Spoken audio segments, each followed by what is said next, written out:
এখন সমুদ্র অনেক উত্তাল। এই যে যে পতেঙ্গা বিচের এখানে যে ঢেউগুলা অসম্ভব ঢেউ হচ্ছে এবং আবহাওয়া অনেক খারাপ। আমি আগেও দেখিয়েছি যে লাইটার জাহাজগুলো সব খুলে চলে আসছে, সব খুলে বেড়াইছে। একটু গভীরে দূর থেকে হয়তো দেখা যাচ্ছে, ক্যামেরা হয়তো বোঝা যাচ্ছে না, যে মাদার ভ্যাসেলগুলো দেখা যাচ্ছে ওই যে অনেক দূরে সব দাঁড়ানো। আর লাইটার জাহাজে মূলত ওইগুলা মালগুলা নামায় আর এই জাহাজে করে নদীতে চলে যায়।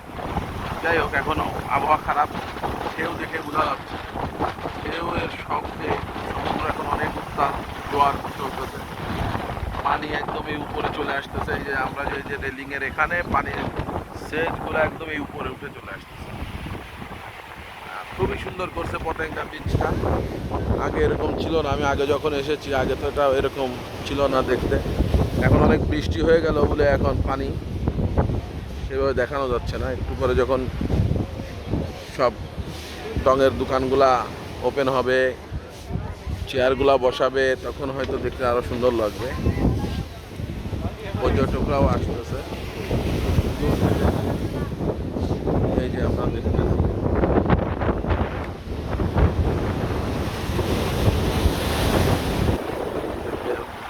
একদম ক্যামেরার উপরে চলে আসলো মনে হলো, এই যে পানির টান।